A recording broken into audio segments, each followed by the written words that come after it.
नमस्कार, आप देख रहे हैं सौंदर्य भारत लाइव टीवी। आइए आपको दिखाते हैं इस वक्त के कुछ मुख्य समाचार। मैम, आप गृह मंत्री से मिली हैं, केरल के सारे सांसद थे, क्या मांगे आपने रखी है? देखिए, हमने जो वहाँ की स्थिति है उससे अवगत किया है, उन्हें बताया है कि वहाँ पे किस तरह से जो हुआ, क्या क्या हुआ है और किस तरह से लोग पूरी तरह से बर्बाद हो गए, क्योंकि जो नदी है उसकी धारा ही बदल गई, तो पूरा पहाड़ चले गया उसके साथ। तो यहाँ तक कि एक फोकस्ड एरिया में है नेचुरल डिजास्टर, लेकिन उसका जो इफेक्ट है बहुत ही ज़्यादा है और लोग पूरी तरह से, उनके पास कोई सपोर्ट सिस्टम नहीं बचा। लोगों के परिवार, लोगों के घर, उनके बिजनेसेस, पाठशालाएं, जो भी था सब बह गया। तो इस परिस्थिति में अगर केंद्र सरकार कुछ न करे तो लोग क्या उम्मीद रख सकते हैं। तो हमने अपील ये भी की कि राजनीति को परे करके जो मानवता के तहत, मानवता के आधार पर जो हुआ है, वहाँ के लोगों को, वहाँ के बच्चों को मदद की जाए।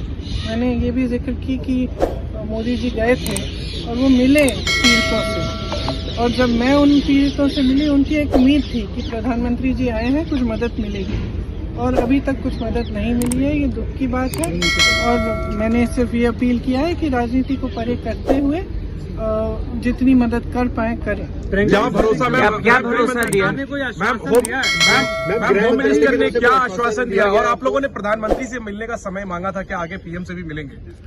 We have given representations to the Prime Minister also, Home Minister also. The devastation that has happened in that area is complete. It is a small area in which whatever was in the way of the river, when the river changed course, it has taken away.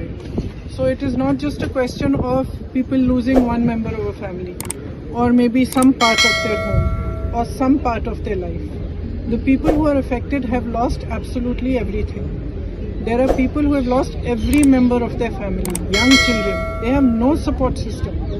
And in such circumstances, if the center cannot step up, then it sends a very bad message to the entire country actually. And especially to the victims. The Prime Minister visited, he met the victims. I personally spoke to them, and even after he met them, they expressed that now he has come, maybe we will get some relief from the center. 4 months have passed and that relief has not been forthcoming. So I have appealed to the Home Minister, and he's listened to us very kindly.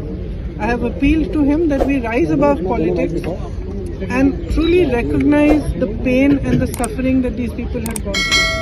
Because the suffering is immense. As I said, there are children who have lost every single member of their family. Who can they turn to if they cannot turn to government of India, if they cannot turn for any help or assistance? Houses have been washed away. Everything has been washed away.